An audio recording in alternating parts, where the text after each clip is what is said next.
살다 보면 참 힘든 일들 많이 겪잖아요. 그런데 사실 그 어려움 자체보다 우리가 거기에 어떻게 반응하느냐가 우리 삶의 모습을 결정한다고 합니다.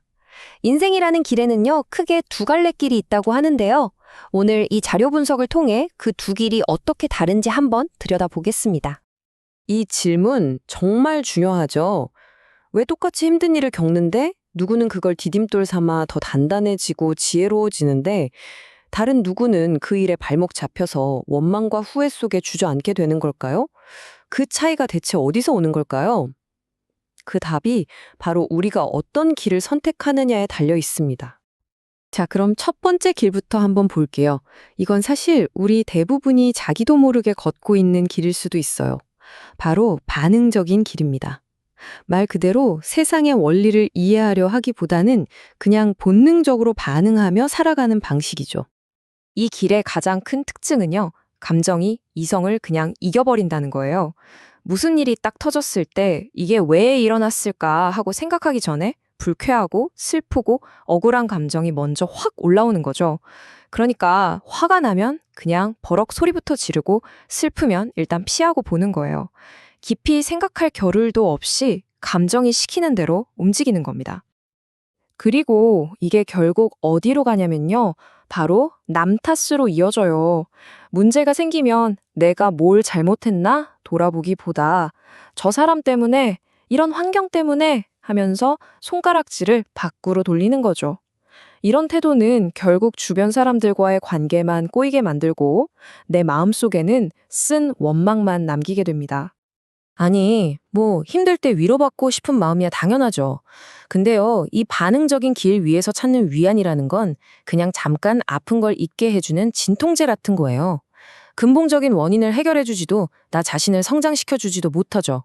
결국에는 똑같은 문제에 또 부딪히게 되는 말 그대로 막다른 길인 셈입니다. 자, 그럼 이제 완전히 다른 두 번째 길, 이해의 길에 대해 한번 알아볼까요? 이 길은 정법, 그러니까 이 세상이 돌아가는 근본 원리를 이해하고 따르는 삶을 말하는데요. 훨씬 더 지혜롭고 또 주체적인 삶의 방식이라고 할 수 있겠습니다. 이 길의 핵심은요, 정말 근본적인 관점의 변화예요. 바로 원인과 결과의 법칙을 받아들이는 겁니다.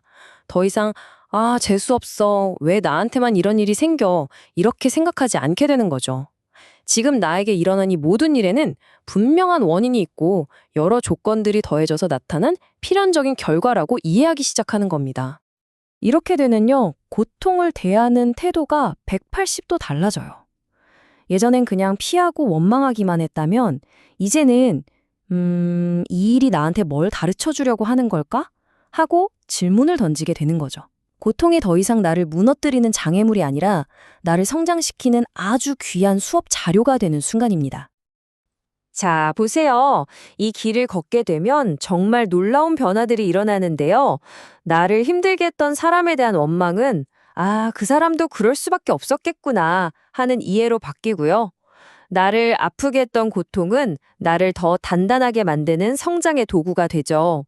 그리고 내 말이 무조건 맞아 하던 고집은 상황 전체를 꿰뚫어보는 지혜로 바뀌게 됩니다.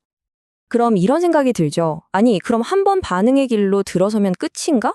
천만에요. 이 두 길 사이를 연결하는 아주 중요한 다리가 있습니다.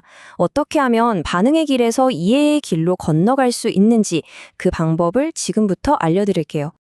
이 다리의 이름이 바로 정법 교육인데요. 이건 그냥 책상에 앉아서 뭘 배우는 그런 교육이 아니에요. 핵심은 마음의 질량을 키우는 겁니다. 마음의 질량이 뭐냐고요? 세상을 담아낼 수 있는 우리 마음그릇의 크기라고 생각하면 쉬워요. 이 그릇이 커지면 커질수록 눈앞의 현상 너머에 있는 진짜 원리, 그 본질을 더 깊고 넓게 꿰뚫어 볼 수 있게 되는 거죠. 이게 어떤 식으로 이루어지는지 한번 볼까요? 보통 이런 과정을 거쳐요. 첫째, 어떤 어려움을 딱 마주칩니다. 이때 반응적인 사람은 남 탓을 하겠죠? 하지만 우리는 이제 근본 원인을 탐구합니다. 대체 왜 이런 일이 일어난 걸까? 하고요. 그 과정에서 나한테 이런 걸 가르쳐 주려고 그랬구나 하고 교훈을 발견하고요. 바로 그 깨달음이 쌓이고 쌓여서 지혜가 되는 겁니다. 이게 바로 마음의 질량이 커지는 순간이에요. 자, 이렇게 꾸준히 마음의 그릇을 넓혀가다 보면 우리 삶은 과연 어떤 모습이 될까요? 그 목적지에 도착했을 때 펼쳐지는 풍경은 우리가 생각하는 것보다 훨씬 더 풍요롭고 의미가 깊습니다. 이해의 길이 우리에게 주는 선물들이죠. 세상 돌아가는 원리를 아니까 불필요한 마찰이 줄어서 삶이 한결 부드러워지고요. 내 마음 그릇이 넓어지니 다른 사람, 다른 생각도 너그럽게 받아들일 수 있게 돼요. 그러니 당연히 내가 하는 일이나 인간관계도 술술 풀릴 수밖에 없겠죠. 이 모든 과정이 결국 내면의 완성을 향해 나아가는 여정인 겁니다. 여기 정말 마음에 와닿는 말이 하나 있습니다. 진리를 아는 사람은 인생의 깊이가 다르다. 그러니까 삶의 원리를 아는 사람은 똑같은 하루를 살아도 그걸 받아들이는 깊이가 완전히 다른 거죠. 스쳐 지나가는 사소한 일 하나에서도 의미를 발견하고 모든 만남 속에서 배움을 얻게 되는 삶. 정말 멋지지 않나요? 그러니까 결국 오늘 이야기의 핵심은 바로 이겁니다. 우리한테 어떤 일이 일어날지는 우리가 컨트롤할 수 없을지도 몰라요. 하지만 그 일을 그저 감정적으로 반응하고 흘려보낼지 아니면 이해와 성장의 재료로 삼을지는 전적으로 우리 자신의 선택에 달려있다는 것. 자, 이제 여러분께 마지막으로 질문 하나를 드리고 싶습니다. 지금 여러분을 가장 힘들게 하는 일, 머리 아프게 하는 그 문제가 어쩌면 여러분의 마음 그릇을 한 뼘 더 키워주기 위해 찾아온 소중한 교훈은 아닐까요? 여러분은 그 도전을 어떻게 바라보시겠습니까?